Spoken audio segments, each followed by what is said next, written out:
코로나 바이러스 사태는 우리의 일상생활 속에 큰 변화를 주고 있습니다. 개인들뿐만 아니라 가정과 비즈니스, 국가와 국가 간의 외교와 여러 면에서 정말 위협적인 지금 사태를 이끌어가고 있습니다. 이렇기 때문에 모든 사람들이 코로나 바이러스에 대한 감염에 대한 두려움뿐만 아니라 여러 가지 비즈니스나 또 여러 가지 계획을 가지고 있는 분들이 불안해하고 두려워하고 있습니다. 스몰 비즈니스 하는 분들이 이미 문을 많이 닫았습니다. 또 이제 곧 닫게 될 가게들도 많이 있습니다. 얼마나 어렵겠습니까? 주인도 어렵지만 하루 벌어서 하루 살아가는 시간 급여를 받는 조고번들 역시 얼마나 두렵고 고통스럽겠습니까? 우리가 하나님의 은혜를 바라보는 자들이기에 우리 역시 그 은혜를 이렇게 어려울 때에 나누는 성도들이 되었으면 좋겠습니다. 시편 123편 2절의 말씀을 보면 이렇게 기록이 되어 있습니다. 상전의 손을 바라보는 종들의 눈같이 여주인의 손을 바라보는 여종의 눈같이 우리의 눈이 여호와 우리 하나님을 바라보며 우리에게 은혜 베풀어 주시기를 기다리나이다.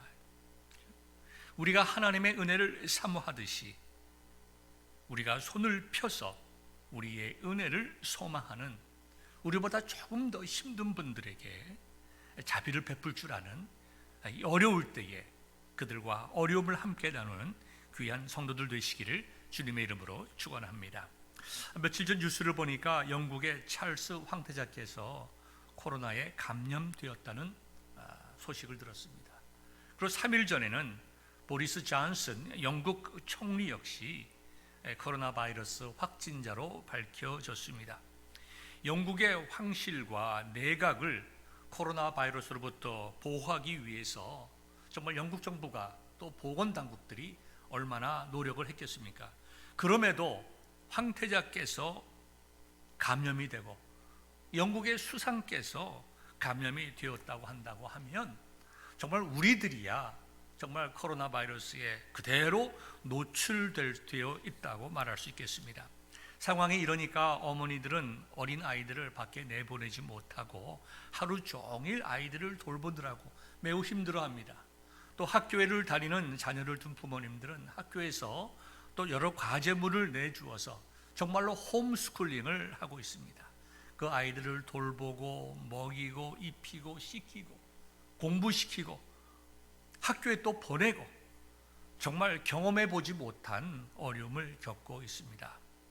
재택근무를 하시는 분들이 계시다고 하면 아내들을 위로하시고 잘 도와주는 좋은 남편들 될 수 있기를 부탁을 드립니다.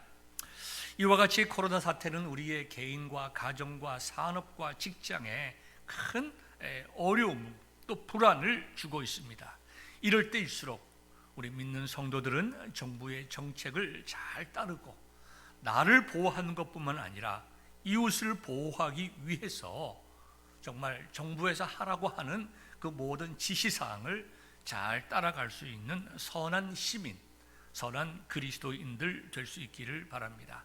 우리가 이 모든 일들의 질서를 따라서 행하면 하나님께서 반드시 질서를 통하여 우리를 도우시고 또 여러 가지 방법을 통하여 우리의 생각을 뛰어넘는 하나님의 방법을 통하여 우리의 필요를 채워주실 줄 믿습니다. 이와 같은 부탁을 드리면서 저는 본문을 중심으로 여러분들에게 세 가지 말씀을 증거하려고 합니다. 첫 번째는 다들 위기라고 어려워하고 두려워하지만 사랑하는 성도 여러분, 그런 생각이 스칠 수는 있지만 그 두려움에 사로잡히지 않기를 바랍니다. 왜냐하면 만군의 하나님께서 우리와 함께 여러분들과 함께 계시기 때문입니다. 위기란 말을 한자로 보면 풀어서 쓸 수가 있습니다. 위험과 기회라는 것입니다. 위험하기도 하지만 도리어 그런 환경이 우리로 하여금 새로운 기회를 갖게 할 수 있다는 것입니다. 코로나 바이러스로 인해서 개인뿐만 아니라 국가적으로 위기라고 말할 때에 며칠 전 은퇴하신 연로하신 한국의 한 경제학자가 한국의 한 중앙 일간지와 가진 인터뷰 내용을 여러분들에게 소개하고자 합니다. 그분은 이렇게 말했습니다. 한국 경제의 현재 상황은 중국과의 사드 갈등, 미중과의 무역 전쟁 속에 그 사이에 낀 샌드위치와 같은 우리 신세, 그리고 이 코로나 충격까지 겹쳐서 이건 퍼펙트 스톰이다. 초대형 위기를 이렇게 맞고 있다. 코로나 바이러스로 인한 사람이 생명을 잃는 것에 비해 코로나 바이러스로 인해 경제가 받는 영향은 비교가 안 될 정도로 높고 심각하다고 그랬습니다. 우리는 사람들의 확진자가 몇 명인가, 병원이 환자가 얼마나 많이 있는가, 몇 명이 사망했는가, 우린 연일 거기에 관심을 가지게 되지만 이번 코로나 바이러스로 인해서 한국 경제가 당할 어려움은 상상을 초월한다는 것입니다. 퍼펙트 스톰, 초대형, 경험해보지 못했던 위기 속에 들어가 있다는 것입니다. 그런데 그분이 이런 말을 합니다. 그럼에도 불구하고 우리가 이런 위기를 어떻게 대응하느냐가 정말 중요한데, 이 절체절명의 위기는 도리어 한국 경제에 엄청난 기회가 될 수 있다. 만약에 코로나 사태가 없었다면 우리는 정말 중국에서 벗어나지도 못하고, 우리가 정말 벗어나지 않는다 하더라도 그대로 경제적으로 종속되고 말았을 것이다. 그러나 코로나 바이러스로 인해 우리만 힘든 것이 아니라 중국이 제일 힘들고 전 세계가 힘들기 때문에 이때야말로 전 세계 경제가 재편되는 바로 이때야말로 우리가 중국과 일본으로부터 벗어나서 우리 경제가 새롭게 시작할 수 있는 절호의 기회이다. 제가 그 기사를 읽으면서 마음이 막 벅찼습니다. 하나님 감사합니다. 도리어 우리나라가 이 지금은 어렵지만 이 어려움을 극복하고 정말 기술적으로 일본에 종속되지 아니하고 또 여러 가지 또 생산적으로 중국에 종속되지 않고 우리나라의 경제가 잘 발전되고 백성들이 평안하고 또 교회가 부흥하고 전 세계를 향하여 정말 하나님의 복음을 위하여 많은 선교사를 보내는 그런 일들을 계속할 수 있게 하여 주옵소서. 미국에도 복을 주셔서 정말 미국의 경제도 새롭게 개편되어서 정말 전 세계를 이끌고 갈 수 있는 강력한 국가가 되어서 정말 자유를 위해서, 민주주의를 위해서, 복음을 위하여 다시 한번 이 마지막 때에 크게 쓰이는 나라가 되게 하옵소서. 위기는 기회입니다. 우리 개인들도 마찬가지입니다. 산업도 마찬가지입니다. 학교 선생님들은 온라인 수업을 준비하고 있습니다. 대학들뿐만 아니라 중고등학교와 국민학교도 마찬가지라고 그럽니다. 한 번도 해본 일들이 없는데 그런 정말 4차 산업이 어느 날 갑자기 우리의 삶 속에 직접적으로 들어왔는데 우리가 이때 기도하면서 우리의 산업을 부흥시키고 우리의 가정을 복되게 하고 주님의 몸된 교회를 새롭게 부흥시키는 그런 은혜가 있기를 간절히 소망합니다. 이제 본문으로 들어가 보겠습니다. 오늘의 본문은 학개 선지자가 유대 백성에게 외친 내용입니다. 스스로 굳세게 할지어다 만군의 여호와의 말이니라. 오늘 설교 제목이죠. 학개는 왜 이렇게 외쳤을까요? 우리는 잠시 타임머신이 있다고 하면 그 타임머신을 타고 2500년 전 학개가 유다 백성들을 외쳤던 그 시대로 들어가 보겠습니다. 저기 보니까 약 5만여 명, 정확히 말하면 성경에 기록되어 있습니다. 49,897명의 유다 백성들이 찬송을 부르면서 저기 예루살렘을 향하여 걸어가고 있습니다. 그들에게 무슨 일이 일어났을까요? 왜 5만여 명의 유다 백성들이 고향으로 돌아가고 있습니까? 왜 그들은 찬송을 부르고 있을까요? 유다 왕국은 BC 587년에 바벨론의 느부갓네살 왕에 의하여 멸망이 되었습니다. 솔로몬 성전이 불타고 성전에서 사용되었던 금그릇, 은그릇 모두 다 바벨론에게 뺏겼습니다. 정말 성전이 파괴되고 솔로몬 궁전이 파괴되고 도시가 불탔으며 유다의 마지막 왕이었던 시드기야는 두 눈이 뽑히고 포로로 끌려갔습니다. 유다 왕국이 완전히 망하고 말았습니다. 그러나 하나님께서는 하나님의 방법으로 유다 백성들을 고향으로 돌아가게 하겠다고 이미 예언의 말씀을 주셨습니다. 하나님의 때가 되니까 유다 왕국을 멸망시킨 바벨론 역시 페르시아에 의하여 멸망을 받게 됩니다. 바벨론의 마지막 왕 벨사살이 잔치를 벌이고 술을 마시던 중에 성전에서 예루살렘 성전에서 탈취해 온 그런 그릇들을 가지고 와서 잔을 가지고 와서 거기다가 술을 담아서 먹었습니다. 그때 갑자기 손가락이 나타나서 벽에 글을 쓰기 시작했습니다.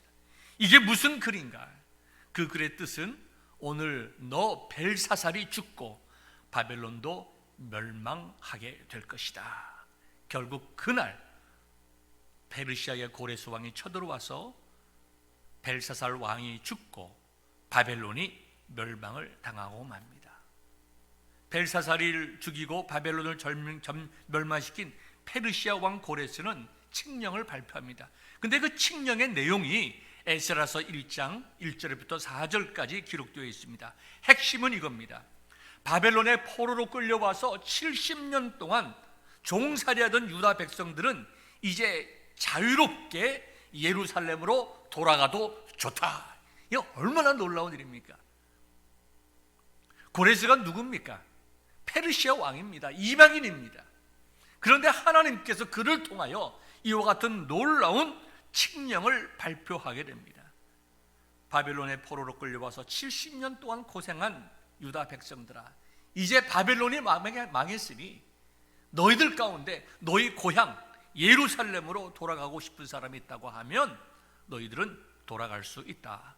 그리고 너희들 중에 돌아가지 않고 여기 남아있기를 원하는 사람들은 그렇게 해도 되지만 돌아가는 자들이 돌아가서 예루살렘의 성전을 지을 수 있도록 너희들이 짐승이나 금이나 여러 가지 보물을 드려라.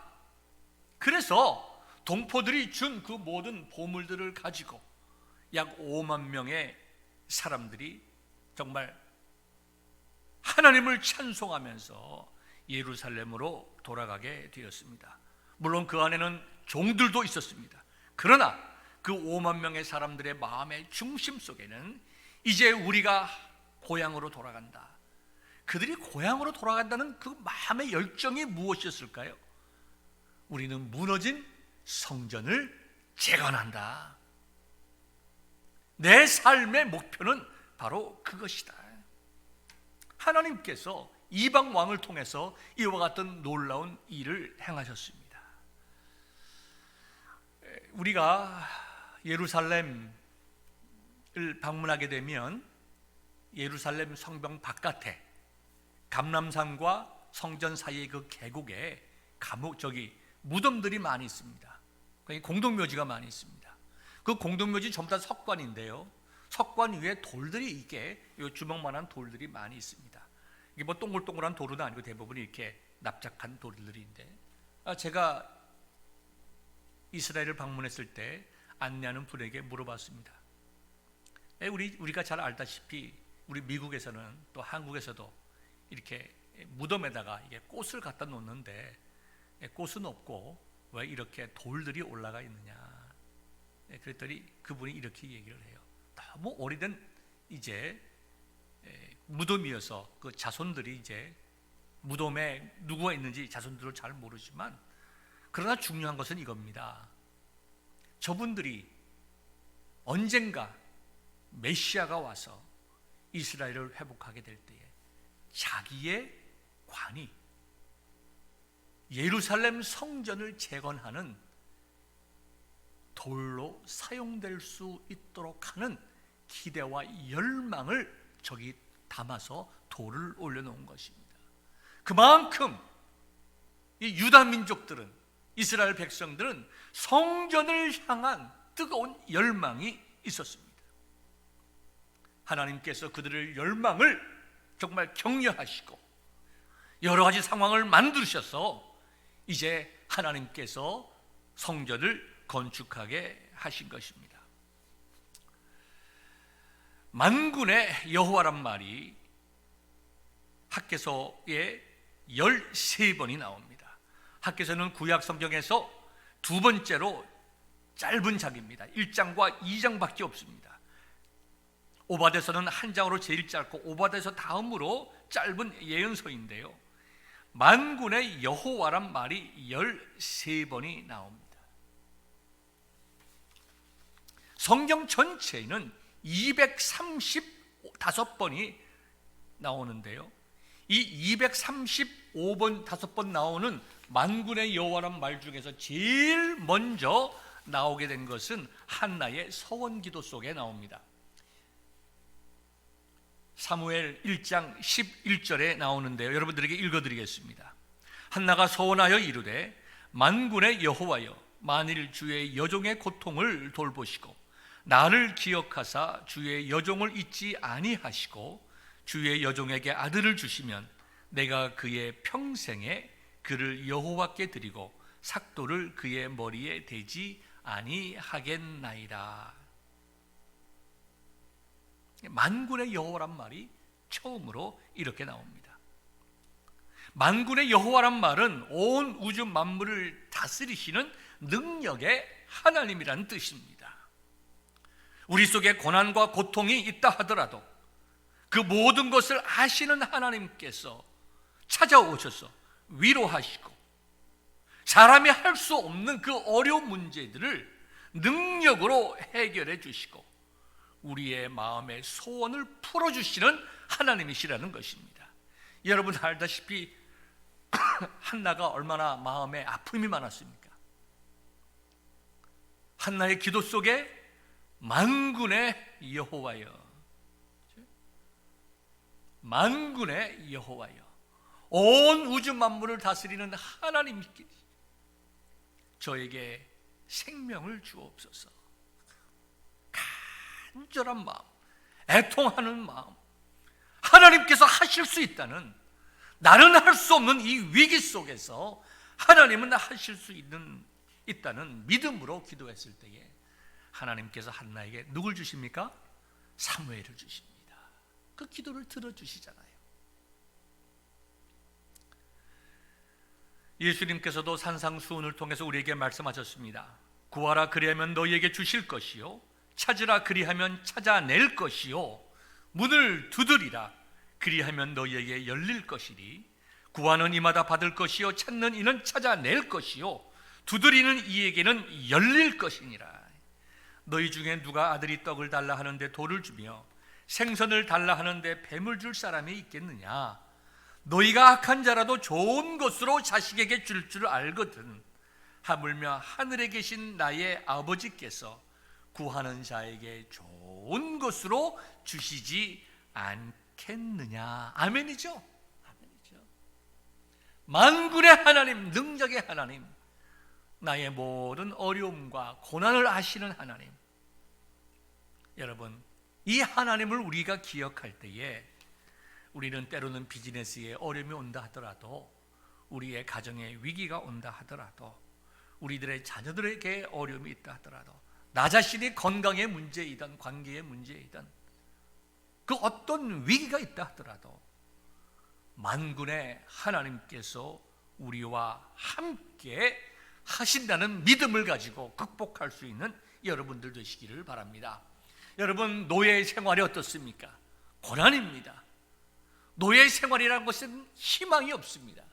그런데요, 많은 노예들이 70년간 노예 생활을 했음에도 불구하고 하나님께서 그들을 불러내실 때에 그들이 다 응답한 것은 아니었습니다. 많은 사람들은 그 자리에 남아서 우리는 이것이 좋다, 우리가 돌아가서 할 일이 무엇이 있겠느냐, 내 인생에 뭐 가치 있는 일이 무엇이 있겠느냐,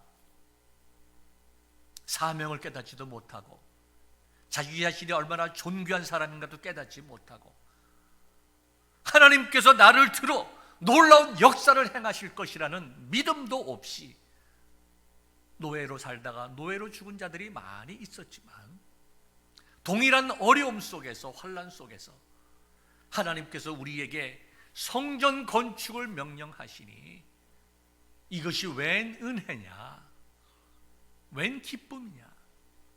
하나님의 영광과 하나님의 정말 거룩한 일을 위하여 자원하여 돌아간 자들이 있었듯이, 그리고 그들이 돌아갔기에 하나님께 쓰임을 받았듯이, 우리 자신들이 고난과 어려움 속에 있을 때 주저하지 않고 도리어 지금이야말로 내가 주님을 바라볼 때이다, 내가 주님께 바라보고 기도하고 새로운 힘을 얻어 이 문제를 해결해야 될 은혜의 때요, 축복의 때라는 것을 발견할 수만 있다고 하면, 사랑하는 성도 여러분, 우리는 우리에게 와닿는 고난과 어려움이 우리에게는 축복의 기회가 될 줄 믿습니다. 만군의 하나님이 여러분과 같이 하심을 믿고 승리하는 귀한 성도 되시기를 주님의 이름으로 축원합니다. 두 번째로, 만군의 하나님이 우리와 함께 하심을 알게 되면 우리는 어떻게 됩니까? 구체적으로 그 약속의 말씀을 붙잡고 스스로 일어나 굳세게 하여야 합니다. 하나님의 은혜와 능력으로 예루살렘으로 돌아간 유대 백성들은 무너진 솔로몬 성전을 건축하기 시작했습니다. 옛날 70년 전 솔로몬 성전이 있던 터에 가보니까 완전히 황무해졌습니다. 그래서 그들이 가지고 온 모든 보물들을 성전 건축을 위하여 드렸습니다. 가장 먼저 한 일이 성전 건축을 위하여 예물을 드렸다는 것입니다. 또 과거에 성전에서 쓰던 귀한 그릇들을 정말 바벨론에 의하여 가져가졌던 그 모든 것들을 다 가지고 오게 되었습니다. 기록에 보니까 금그릇, 은그릇, 이것이 5,400개를 다 가지고 왔습니다.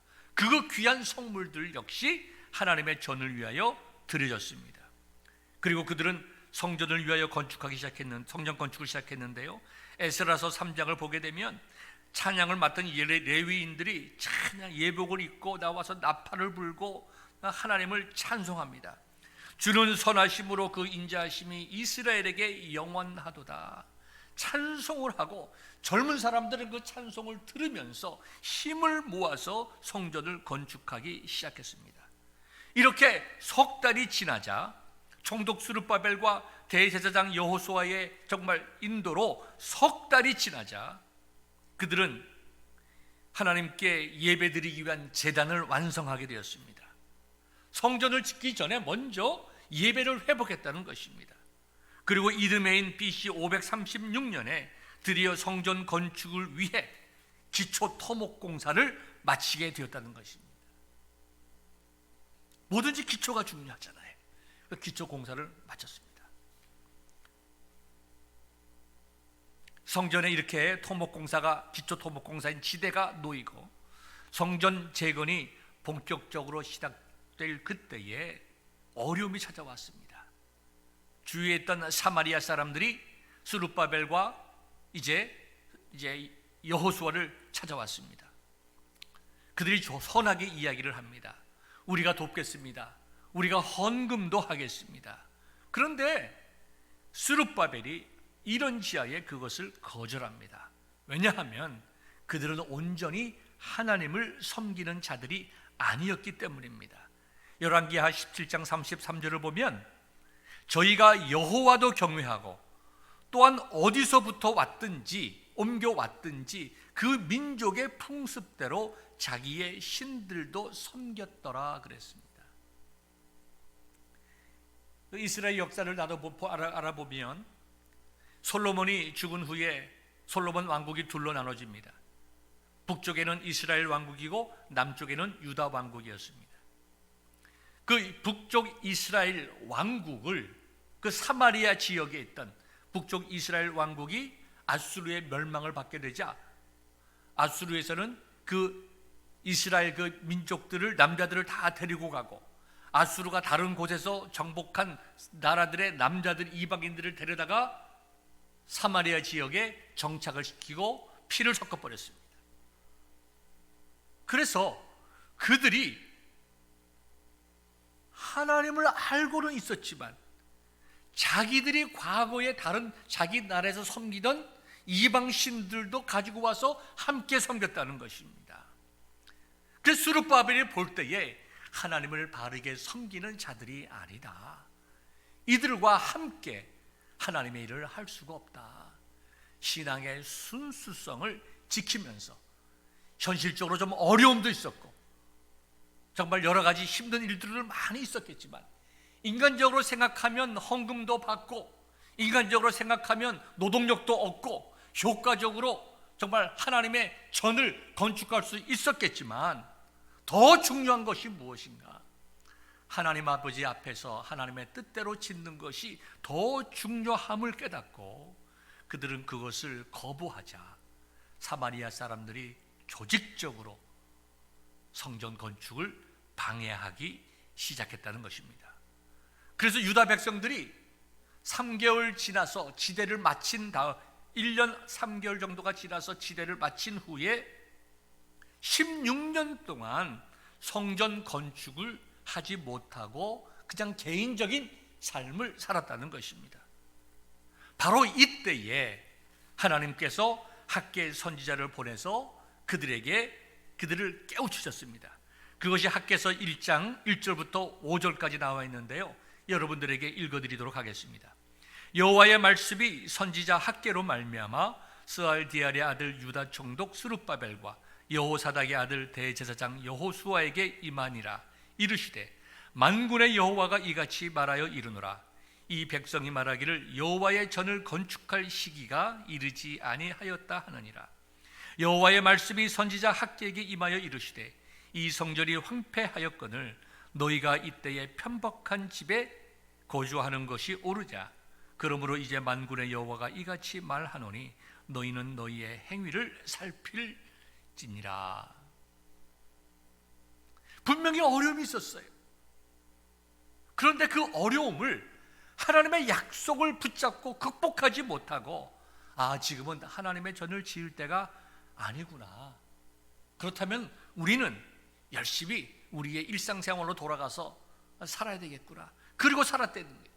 그리고 그 시간이 지날수록 성전 건축에 대해서 다 잊어버리고 이 땅에서 부유하게 사는 일에 정말 모든 일들을 정신을 사용했습니다. 그래서 뭐라고 말씀하셨는가 하니까 16년 동안 지대만 놓여 기초 공사만 되어 있는 성전이 16년이 지나도록 황폐해졌는데 너희들은 편박한 집에 산다고 감사하다고 하느냐, 하나님의 축복이라고 얘기를 하느냐. 여기 편박한 집이라고 하는 것은 나무 판넬을 붙인 집을 말하는 것입니다. 여러분들이 잘 아시다시피 그 예루살렘 이스라엘 지역은 나무가 많지 않습니다. 돌들이 많아요. 다 돌집들입니다. 그런데 멋지게 집을 짓기 위해서 그 비싼 나무를 사다가 이렇게 얇은, 마치 우리가 지금 사이딩처럼 그렇게 얇은 나무들을 다 집 안팎으로 대어서 호화스럽게 살았다는 거예요. 하나님의 성전은 관리하지 않고 자기 집만, 자기 사업만 관리했다는 것입니다. 그래서 하나님께서 학개를 보내서 그들을 다시 한번 깨우치는 것입니다. 너희들이 이러면 되겠느냐? 너희들이 정말 기쁨과 감사함을 가지고 이곳에 왔을 때의 첫사랑이 어디에 있느냐? 너희들이 그 뜨거운 감정과 뜨거운 기쁨과 하나님을 향한 그 찬송하는 입술이 지금 다 어디로 갔느냐? 너희들 정신을 차려서 너희들에게 맡겨진 소명을 다시 한번 시작하라. 이렇게 외친 것입니다. 이렇게 외쳤을 때에 이스라엘 백성들이 너무나도 감사하게도 그 말씀에 순종했다는 것입니다. 거역하지 아니하고 백성들이 힘을 내어서 다시 한번 건축을 시작하게 되었는데요, 바로 하나님의 은혜죠. 그죠? 하나님의 은혜죠. 그래서 건축을 끝냈는데 왜 하나님께서 건축을 시작하게 되는데 왜 하나님께서 낭망하지 말아라, 좌절하지 말아라, 말씀을 붙잡고 담대하라고 하였습니까? 굳세어라, 굳세어라, 굳세어라.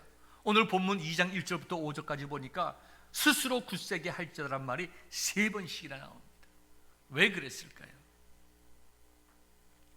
처음에 석 달 동안 그들이 공사를 하고 또 한 해가 지나도록 성전 지대를 그 기초공사를 마쳤을 때에 참 그 여러 가지 환경들을 보니까, 그 크기를 보며 그 모습을 보니까 너무나도 초라하게 보였습니다.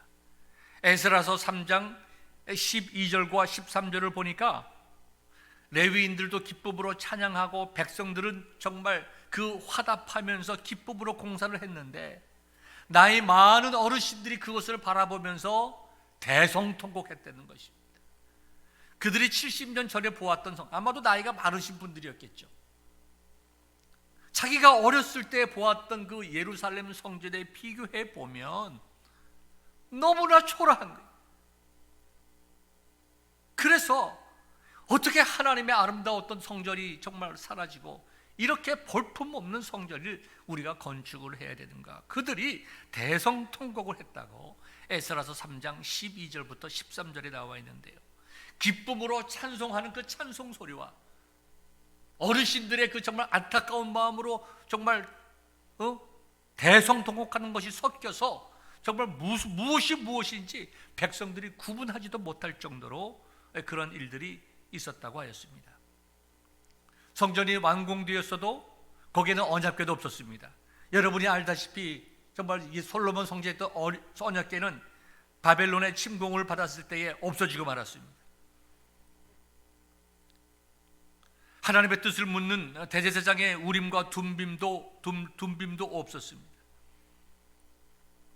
법궤도 없고 우림과 둠빔도 없고 이와 같은 성전을 바라보면서 사람들은 정말 슬퍼하고 초라하게 느껴졌지만, 그러나 하나님께서는 스룹바벨에게 말씀하셨습니다. 솔로몬 성전보다 더 큰 영광을 받게 될 것이다. 그래서 오늘 본문인 학개서 2장을 보면 너희 가운데에 남아있는 자 중에서 이 성전의 이전 영광을 본 자가 누구냐? 즉 솔로몬 성전의 영광을 본 자가 누구냐? 이제 이것이 너희에게 어떻게 보이느냐? 이것이 너희 눈에 보잘것없지 아니하냐? 그러나 여호와가 말하노라. 스룹바벨아 스스로 굳세게 할지어다. 여호사닥의 아들 대제사장 여호수아야 스스로 굳세게 할지어다. 여호와의 말이니라. 이렇게 말씀하셨어요. 이와 같은 말씀을 들은 이스라엘 백성들은 믿음이 없는 사람들이 아니었습니다. 그들은 하나님의 약속을 믿고 하나님께서 우리에게 은혜 베푸셨음을 알고 찬송하면서 예루살렘으로 돌아온 사람들이었습니다. 그러나 그들 역시 연약한 인간이어서 환경이 어려움이 오자 그냥 그들이 하나님의 일을 손 놓고 말았습니다. 그러나 학개를 통해서 말씀하실 때에 그들이 다시 한번 일어났다는 것입니다. 사랑하는 성도로 여러분, 이것이 중요합니다. 우리의 신앙 속에서 우리가 과거에 열심히 신앙생활을 했고 뜨겁게 신앙생활을 했는데 시간이 지나면서 우리의 신앙이 다 사라지고 말았습니다. 신앙이 사라지면 공통적으로 하는 얘기가 있습니다. 무엇 때문에? 자기 자신이 하나님 아버지 앞에서 영적으로 게으른 것을 깨닫지 못하고 내가 이래서 저래서 누구 때문에, 교회 때문에, 누구 때문에, 그 사람 때문에 내가 믿음 생활 제대로 못하고, 내가 좀 어려워서 다 주위의 환경으로 돌립니다. 학개가 말하는 것이 무엇입니까? 스스로 굳세게 할지어다. 왜요? 하나님께서 우리와 함께 하시겠다고 하셨으니 너 스스로 그 말씀을 붙잡고 일어나라는 것입니다. 이것이 우리 성도들이 이 시대를 살아가면서 하여야 할 일입니다. 약속의 말씀을 붙잡고, 우리가 하나님을 모르는 자들이 아닙니다. 하나님의 말씀을 모르는 자들이 아니에요. 신앙생활을 어떻게 해야 되는지 모르는 자들이 아닙니다. 그러나 우리가 지나간 세월 속에 나태했던 기간들이 있다고 하더라도 지금 하나님의 말씀을 듣는 이 순간부터 나의 나태했던 신앙생활을 정말 접어두고 내가 이제는 나를 향하신 하나님의 뜻을 다시 한번 붙잡고 하나님을 하나님을 바라보며 내가 스스로 일어나야 되겠다 결단하시면 우리의 신앙이 정말 형편없이 적고 우리의 신앙이 스스로 생각해 볼 때에 위기라고 생각했다 하더라도 이런 어려움을 통해서 우리 자신들을 뒤돌아보고 새롭게 될 수 있는 축복의 기회가 됨을 기억하면서 정말 일어설 수 있는, 말씀을 붙잡고 굳세게 일어설 수 있는 귀한 성도들 될 수 있기를 바랍니다. 마지막 세 번째로서 여러분들에게 과연 이 시대를 살아가는 우리들에게 성전이란 어떤 의미인가를 말씀을 드리겠습니다. 구약에 보면 성전이 나옵니다. 솔로몬 성전이 있고 오늘 본문에 나와 있는 스룹바벨 성전이 있습니다. 세 번째로는 예수님 당시에 있었던 헤롯 성전이 있습니다. 우리가 성전을 짓기 전 성막까지 생각한다고 하면 모세의 성막, 솔로몬의 성전, 스룹바벨 성전, 헤롯 성전까지 하나님께서 함께 하시겠다고 하신 귀한 정말 성전이 4개가 있었다고 우리가 말할 수 있겠습니다. 그럼 이 시대에는 어떻겠습니까? 구약에는 모세의 성막, 솔로몬의 성전, 스룹바벨의 성전, 그리고 시작되어 와서는 헤롯 성전이 있습니다. 그러면 이 시대에는 과연 성전이 우리에게 어떤 의미를 가지고 있을까요? 사도 바울은 사도행전 17장 24절과 25절에서 이렇게 말했습니다. 바울이 아레오바고 가운데 서서 말하되 아덴 사람들아 너희를 보건대 범사에 종교심이 많도다. 내가 두루다니며 우주와 그 가운데 있는 만유를 지으신 신께서는 천지의 주제시니 손으로 지은 전에 계시지 아니하고 또 무엇이 부족한 것 같이 사람의 손으로 섬김을 받는 것이 아니니 이는 만민에게 생명과 호흡과 만물을 친히 주시는 자이시비라 하셨습니다. 하나님께서 온 우주 만물을 창조하시고 그분의 형상대로 우리를 창조하신 분이십니다. 그 하나님께서는 어떤 사람에 의하여 제한받지 아니하시고 어떤 건물에 갇혀 있는 분이 아니라는 것입니다. 하나님께서는 온 우주 만물 속에 정말 거하신다고 하셨습니다. 학개서 2장 5절에 보더라도 너희가 애굽에서 나올 때에 내가 너희와 언약한 말과 나의 영이 계속하여 너희 가운데에 머물러 있나니 너희는 두려워하지 말지어다 그랬습니다. 이 말씀이 무슨 말씀입니까? 하나님께서 이스라엘 백성을 구원하여 내오실 때에 애굽에서 모세를 통하여 이끌어내 올 때에 하나님께서 이스라엘 백성에게 언약하셨어요. 약속의 말씀을 주셨습니다. 그리고 그 약속은 지금 이 순간까지도 유효합니다. 그리고 약속의 말씀만 주신 것이 아니라 성령께서 이스라엘 백성들 가운데 머물러 있었다고 하였습니다. 그러므로 너희는 두려워하지 말지어다. 우리에게 하나님의 약속에 변찮은 약속이 있고 또한 하나님의 영이 우리와 함께 계신다 그랬습니다. 우리가 이 신약의 시대로 돌아봅시다. 사도 바울은 고린도전서 3장 16절을 통해서 너희는 너희가 하나님의 성전인 것과 하나님의 성전이 너희 안에 계시는 것을 알지 못하느냐. 이제 이 시대를 살아가는 우리들에게 있어서 성전이 어디에 있습니까? 성전은 주 예수 그리스도를 구주로 영접한 하나님의 자녀들의 이 몸이 성전입니다. 왜냐하면 성령께서 우리 속에 거하시기 때문입니다.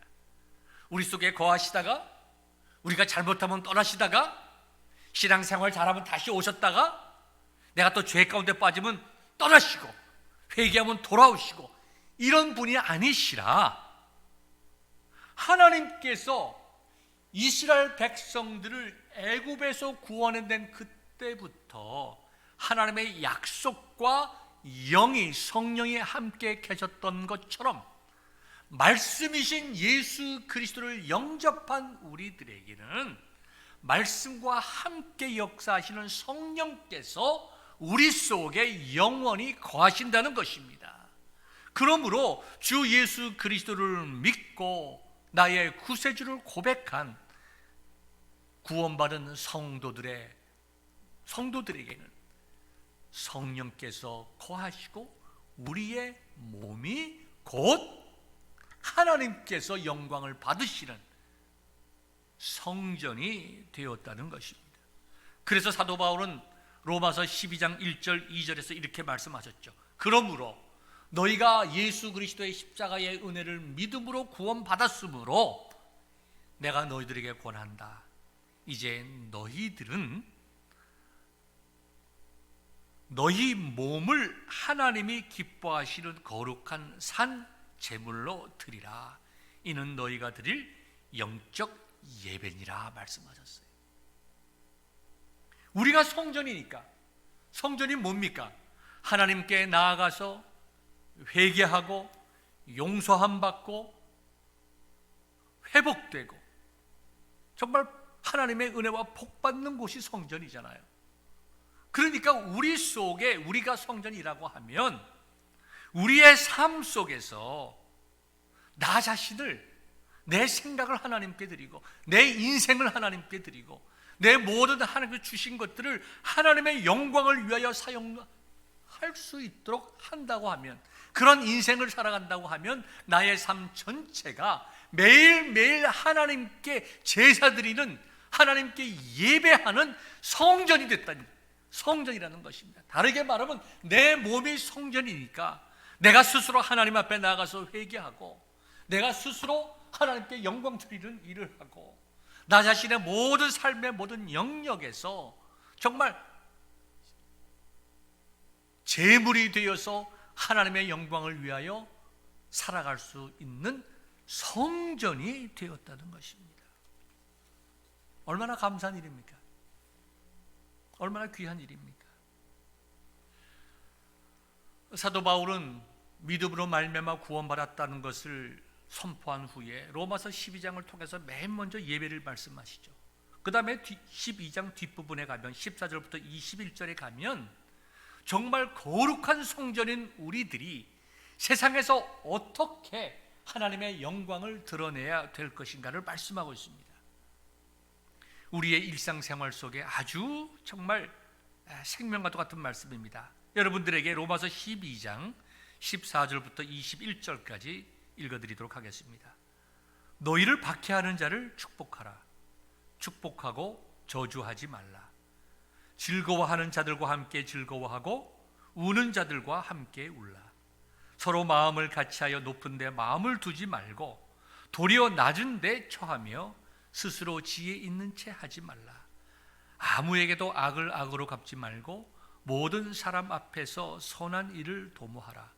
할 수 있거든 너희로서는 모든 사람과 더불어 화목하라. 내 사랑하는 자들아, 너희가 친히 원수를 갚지 말고 하나님의 진노하심에 맡기라.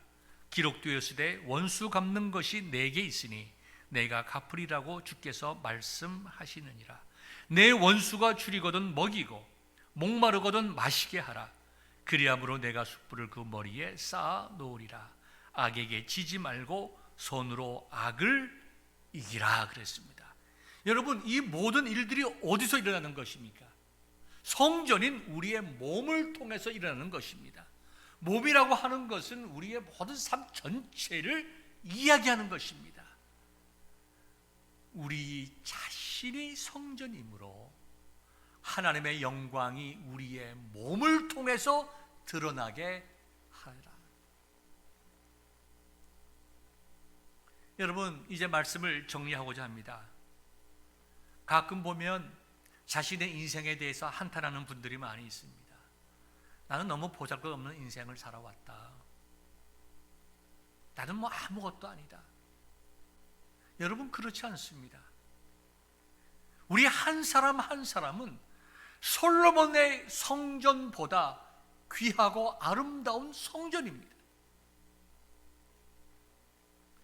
모세의 장막의 영광으로 함께 하셨던 하나님, 솔로몬의 성전이 정말 드려졌을 때에 하나님의 영광이 성전에 가득 찼듯이, 또 스룹바벨의 성전이 사람의 눈에는 보잘것없이 보이고 정말 솔로몬의 성전을 본 사람들은 가슴을 치면서 슬퍼했지만 하나님이 뭐라고 말씀하셨습니까? 아니다, 너희는 스스로 굳세어라. 내가 너희와 함께한다.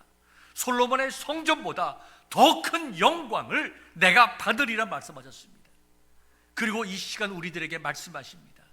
너희는 나의 성전이다. 너희를 통하여 내가 영광을 받으리라. 내가 나의 영광을 너희들을 통하여 선포할 것이다. 너희들의 삶을 통해서 나의 영광이 선포될 것이다. 이렇게 하나님께서 우리에게 말씀하고 계시는 것입니다. 그러므로 너희들이 나의 영광을 선포하기 위해서 1차적으로 어떻게 하라고 그랬습니까? 예배드리고, 2차적으로 뭐라고 했습니까? 너희들이 모든 사람을 축복하고 저주하지 말며 슬픈 자들과 함께 슬퍼하고 즐거워하는 자들과 함께 즐거워하고 원수가 줄이면 먹이고 원수가 목마르거든 마시게 하라.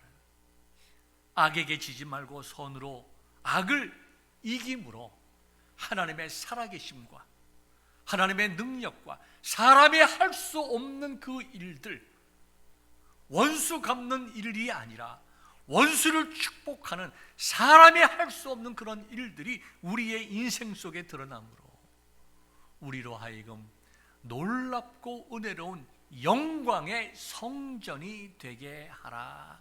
하나님께서 그렇게 말씀하고 계시는 것입니다. 여러분, 우리의 삶은 항상 위기입니다. 위기가 없는 때가 어디에 있습니까?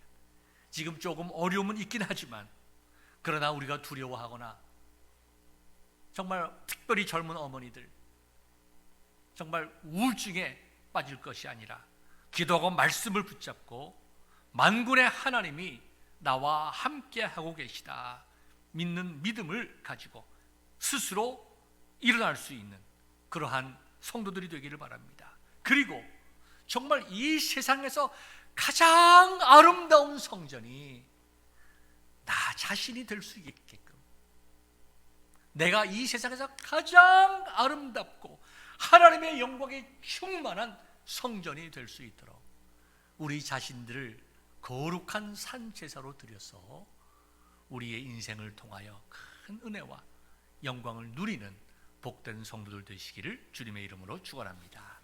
기도하겠습니다.